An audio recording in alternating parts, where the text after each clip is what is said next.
Evet arkadaşlar, herkese merhaba. Bugün kivi tohum çimlendirmeyi yapacağız. Öncelikle kivi hakkında biraz bahsedelim. Tohumlardan dişi ve erkek fide olmak üzere iki cins tür çıkıyor. Bunlarda da dişilerden gördüğümüz gibi şu büyüklükte kiviler elde edebiliyoruz. Erkeklerden daha küçük veya hiç vermeyen fideler oluşuyor. Bunun için bir tohum değil birkaç tohum ekmemiz gerekecek. Hemen başlayalım. Bir de şöyle bir bilgi vereyim. Dikine keserseniz tohumları almanız daha kolay olacak. Görüldüğü gibi. Şimdi buradan tohumları alacağım ve o üstündeki yapışkan nemli tabakasını temizleyeceğiz önce. Hemen almaya başlıyorum. Evet, bu kadar yeter. Şimdi dediğim gibi bunların üstünde bir böyle yapışkanımsı bir tabaka var. Onları temizlemeye başlıyorum. Şöyle zaten peçeteye hafif sürüldü. Gördüğü gibi çıkıyor.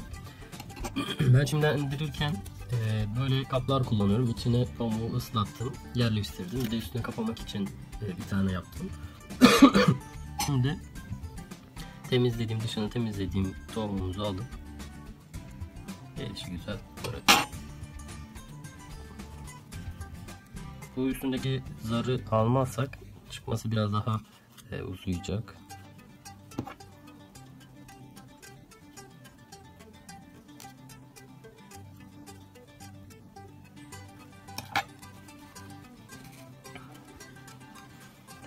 Tohumların patlaması bir hafta kadar sürecek. Patladığında da video çekeceğim. Tabii bu ortam şartlarına göre değişiyor. Hani sıcak ortamlarda biraz daha hızlı olur. Soğuk ortamlarda daha uzun sürecektir. Siz de hızlandırmak için evde kaloriferlerinizi peteklerinizin altına koyabilirsiniz. Veya bilgisayarlarınızın yan tarafına koyabilirsiniz. Yani ılık ortamları tercih edin. Genelde bunlar çelikleme yöntemiyle üretiliyor. Yani normal meyve veren ağaçtan bir kalem koparılıyor. Ondan sonra gömülüyor. Oradan filiz patlayarak yeni bir bitki oluşuyor. Ama tabii onlar normal ticari yetiştirenler için geçerli. Biz evimizde hobi amaçlı yapıyoruz.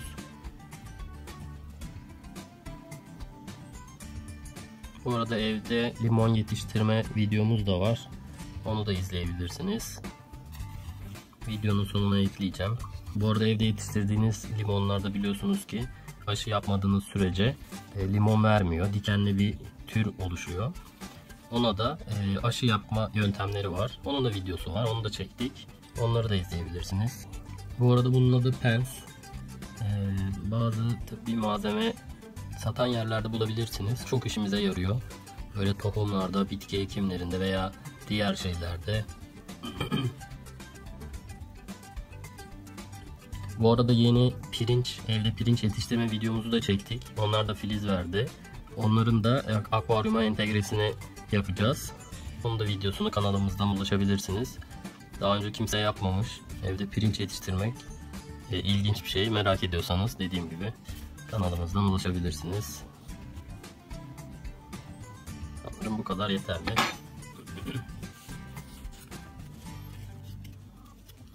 Evet, gördüğünüz gibi yaptık. Pamuğun da şu üst kısmını şöyle yaparsanız hani açımda falan kolay olur. Şimdi kapatıyorum. İkisi de ıslatıldı bu arada pamukların. Şöyle yapalım.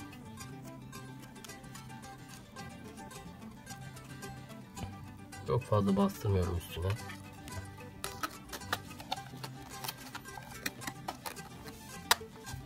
Hemen bugünün tarihini de üstüne atalım.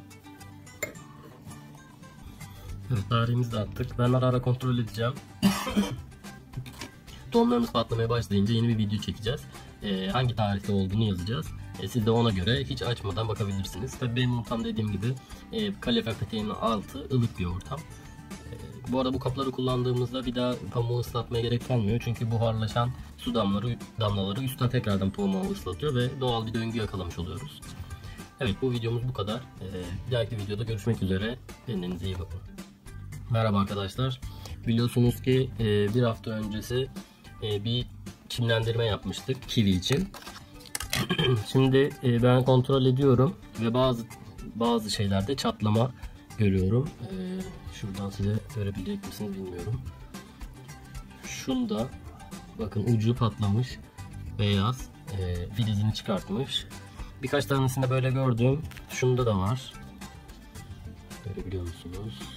Hemen ucunda bir patlama var. Şunda var. Yani tohumlarımız yavaş yavaş patlamaya başladı. Şu da patlamış. Bakın. Şu alt tarafında bir çizik var. Bugünün tarihini atacağım hemen. Siz de ne kadar zamanda patladığını görmüş olursunuz.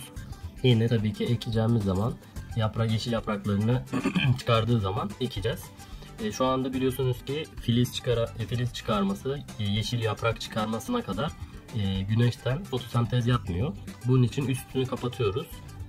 Işığa çok gerek duymuyor ama yeşile döndüğü zaman mecburen fotosentez için gün ışığına ihtiyaç duyuyor. Böylelikle böyle pamukta sürekli kalmayacak. Ekimini yapacağız.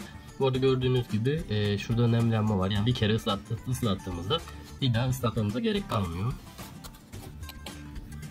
Bunun tarihi 25. Şuraya hemen atıyorum. Evet, sonradan dediğim gibi daha çok patladığında, ekim aşamasına geldiğinde tekrardan yeni videoyla sizlerle olacağım. Görüşmek üzere. Evet arkadaşlar, herkese merhaba. Kivi çekirdeklerimizi en son 25'inde kontrol etmiştik. Şimdi tekrardan bakacağız. O yeşil kısımları başlamış mı çıkmaya? Evet. Görüldüğü gibi neredeyse %, hatta %100 evet. Yani hiç birkaç tane fire bile yok. Hepsi çıkmış. Demek ki ortamımız tutmuş. Şimdi şöyle bir şey var. Bu pamukta olduğu için bu üstüne bayağı bir yük yapacak. Onun için şundan kurtulmamız gerekecek. Bugün ayın 1'i bu arada. Yani işte 5 günde harika bir büyüme kaydetmiş. Hemen şu kısmı kesmek zorundayım.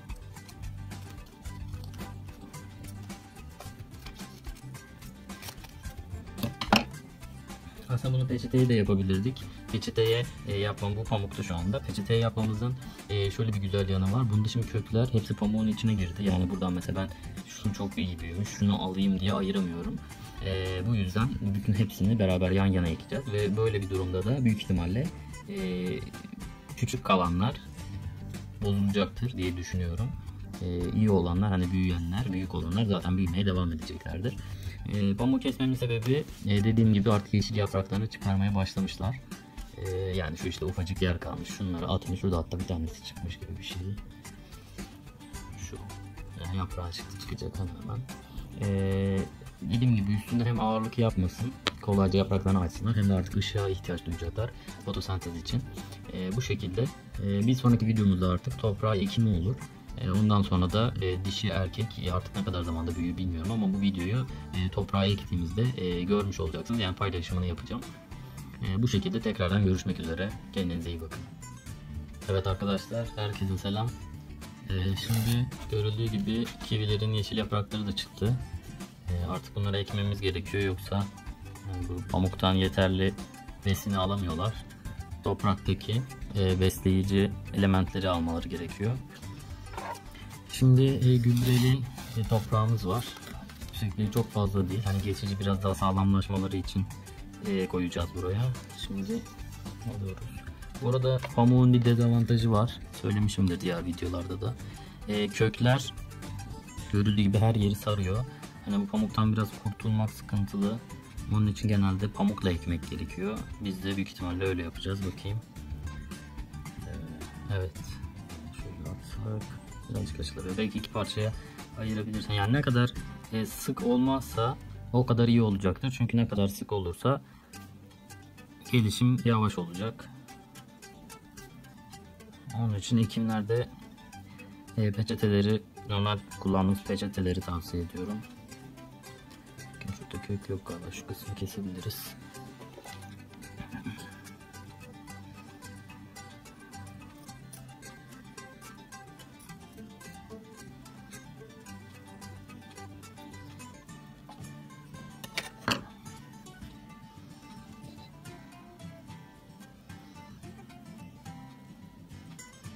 Şuraya bakalım. Şuradan da kesebiliriz. Yani pamuğun olmasını istemiyorum. Çünkü bu ileride büyümeyi yavaşlatacaktır. Kökler rahat ilerleyemeyecek.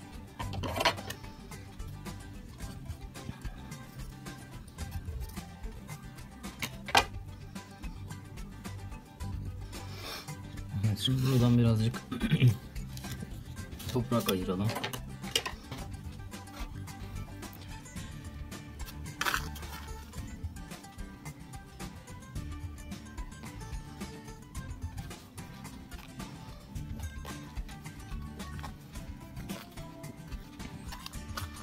Bunları üst tarafına atacağım çünkü herhangi bir şey yapamayacağız. Gömme.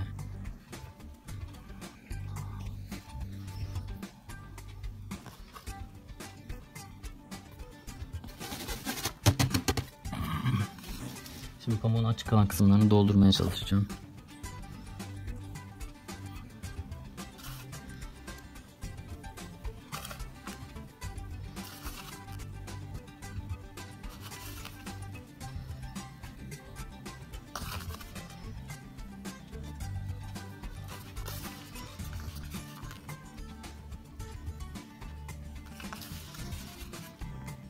Tabi burada çoğu büyümeyecektir çünkü bayağı bir sıkı.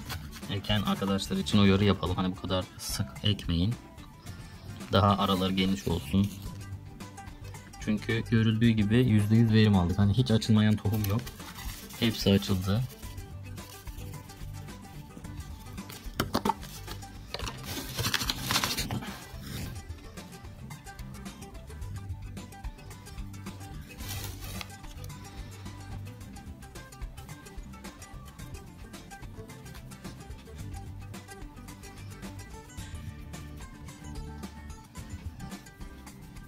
Evet, bu kadar çok sık neden bu kadar çok sık ektin, hani bu kadar çok tohum ektin derseniz sebebini de daha önceki videoda açıklamıştık. Bunlarda hem dişi hem erkek kiviler oluyor. Erkek olanları ya vermiyor ya da verdiklerinde çok ufak oluyor kiviler. Yenecek durumda değil, yani çok küçük. Bu yüzden dişi bireylere denk gelmeye çalışıyoruz diyeyim.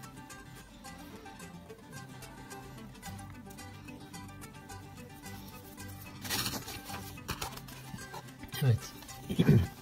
Görüldüğü gibi kivilerimizi ektik. Artık burada daha güçlenmesi, köklerinin gelişmesini bekleyeceğiz. Şimdi daha tohumları üstünden çıkmayanlar da var. Onlar da yakında çıkacaktır. Şimdi bu videoyu bu halde paylaşacağım. Zaten en başından beri ektiğimiz bölümler olacak. Zaten videonun başında. Siz de kolayca yapabilirsiniz dediğim gibi. Şimdi biraz üstüne su sıkacağım. Su sıkma işlemi de bittikten sonra kivilerimiz hazır olacak. Artık bunlar da çok ileriki zamanlarda, herhalde 4-5 ay sonra hani böyle çok iyi bir kıvama geldiğinde bir video daha çekebiliriz. İşte şu videoda ektiğimiz kivilerde diye. Ama bu videonun amacı yediğimiz kivinin içindeki çekirdeklerinin filizlendirilmesi ve bunların yaprak çıkarmasını sağlamaktı. Bunu da başardık, gösterdiğimiz gibi. Siz de kolayca yapabilirsiniz. Evet, normal suyu direkt dökmüyorum. Şöyle sizde de vardır muhtemelen. Suyu üstüne püskürteceğim çünkü çok inceler. Hani fazlası büyük ihtimalle zarar verecektir diye düşünüyorum.